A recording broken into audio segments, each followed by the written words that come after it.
大家好，欢迎回到我的频道。首先和大家汇报一下，之前我做了几期视频，介绍了如何去网申美国的银行账户。这些银行账户包括 Passbook、Sable、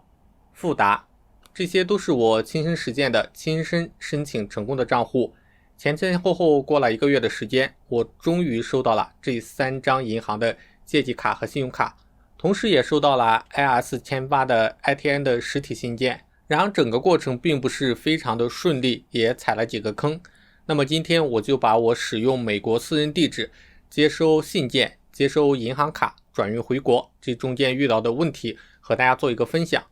包括如何避免丢件，如何选择快递公司，如何进行海关申报，希望能够帮助大家避坑，更好的使用美国的私人地址。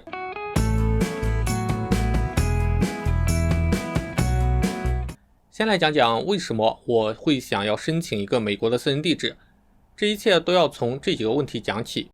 给大家几秒钟思考一下这几个问题。申请美国银行账户的关键是什么？申请美国信用卡的关键是什么？申请 ITN 的关键是什么？你可能会说，最关键的是护照吧？没错，护照是一个重要的前提条件，但是护照的获取相对而言还是比较简单的，因为大家都知道怎么去办护照，而申请一个美国的私人地址，相信会难倒很多人。另外，做 YouTube 获利的最大的困难是什么？是1000个订阅，还是2000个小时的观看时长？我觉得都不是问题。YouTube 想要获得收益最大的困难是搞到一个美国的私人地址来接收 Google AdSense 的 PN， 只有验证了 PN 才能把广告收益体现变成自己的，否则那只是 AdSense 账户里的一串数字。或者你需要去抢鞋、抢包包、化妆品，但是又经常因为填了转运仓的地址被砍单，那么你也需要一个美国的私人地址来接收包裹。看到这里，如果你觉得我需要一个美国的私人地址，那么可以点击视频右上角的链接来观看美国私人地址的申请演示教程。用这个私人地址，我们可以在网上申请美国的银行账户、美国的信用卡、美国的 ITN， 接收 AdSense 的 PN 码，顺利验证 AdSense 账户。我们的美国私人地址收到信件后，一般都会有一个封面图，通过封面图我们大致可以判断出这个是什么东西。比如银行或者券商寄过来的，一般都是专用的信封，上面会印有 logo， 还有一些信封封面是空白的，这个时候我们就需要申请扫描邮件了。比如我的 Sable 借记卡和信用卡就是全部空白的信封，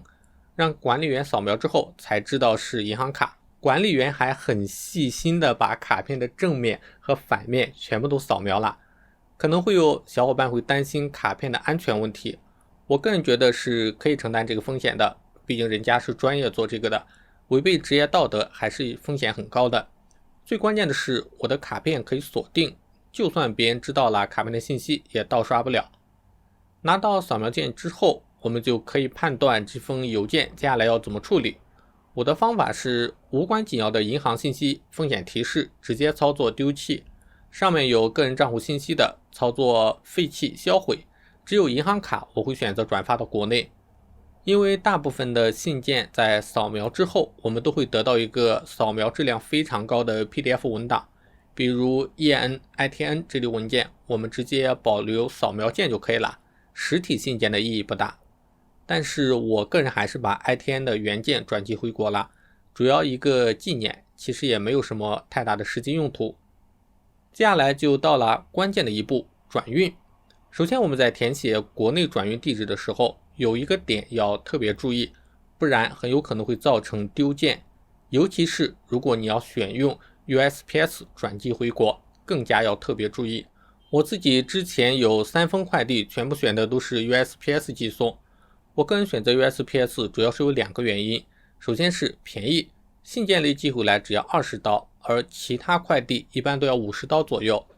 其次 USPS 的清关比较宽松，一般都是抽查，其他快递比如 DHL 或者 UPS 联邦快递目前都是要主动申报100%海关查验。我的 USPS 快递物流追踪显示到了北京，然后就一直是工厂处理或者是到达邮局，始终不显示派送，我自己也从来没有接收到派送员的电话，所以我一度认为这个快递是不是寄丢了。后来我突然想到， USPS 到国内是转寄给中国邮政投递的，或许我可以在中国邮政的官网查询到。果不其然，在中国邮政的物流查询系统里面，我输入 USPS 的单号，物流记录显示快递早在10天前就派送了，但是一直联系不到我。我翻了翻通话记录，那2天并没有未接来电，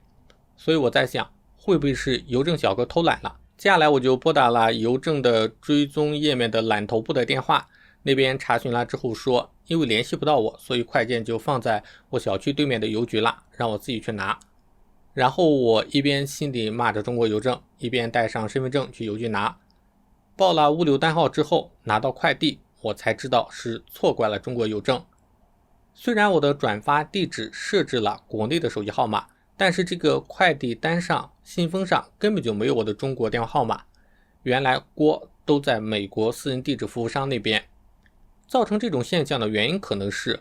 美国那边每家每户基本上都有一个信箱，快递员一般习惯把快件塞到信箱里面，一般也不会打电话，所以也就没有意识到要在信封上面写上电话。知道了原因之后，问题就很好解决了。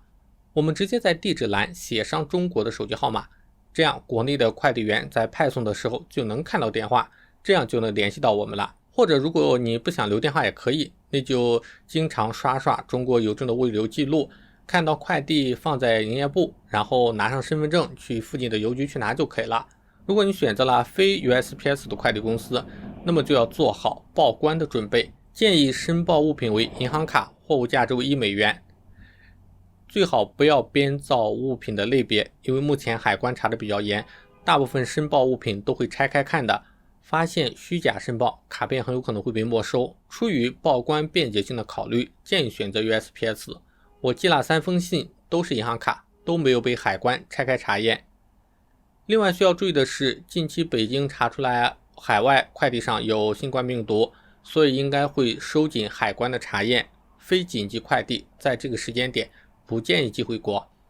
文件、账单、银行卡这些在扫描之后都不影响使用，也不必太执着于实体信件。我们再回过头来看看私人邮箱的使用量，其实费用大头分为2部分，第一部分是转寄回国的费用，这个费用快递发出后就会自动从绑定的银行卡扣除。另外的费用就是超出使用量的费用，首先每个月可以免费收30封邮件，超过之后每一封$0.35，这个费用还是比较便宜的。另外扫描每个月免费5张，每增加1页$0.5，我上个月扫了50多页文档，$20多，这个费用还是比较贵的。这部分是每个月月初扣除上个月的费用。我在使用的过程中还遇到一些奇葩的问题，比如我的赛豹2张卡寄出之后没有物流追踪单号，问客服，客服也不知道。好在最后也顺利的寄到了国内的邮局，邮局里的海外快递其实都放在一个盒子里面，报上我自己的姓名和地址，邮局的工作人员很好心的帮我找到了。我还有个朋友在使用邮箱的过程中还遇到一些奇怪的问题，比如说转发快递到国内，邮件管理员给输错了错误的运输单号，导致快件显示在洛杉矶签收了。我朋友再三质问，终于客服给查到了正确的物流单号。还有就是另外一个朋友递交了1583的公证表，过了2个礼拜还没有通过公证，催了很多遍也没有用，结果我朋友一说退款，不到半个小时就搞定了。因为 Anytime Mailbox 其实它的不同地区的邮箱是分包给了不同的服务商，每个服务商的服务质量其实是参差不齐的，比较建议选择市区网点比较密集的服务商，他们处理的邮件数量往往会比较多，效率和服务也比偏僻的地址要好很多。其次，关键就是遇到问题及时联系客服，我们可以点击网页右下角的对话框，然后就可以利用翻译软件和客服进行沟通。比如我有几封邮件申请扫描3天了还没有反应，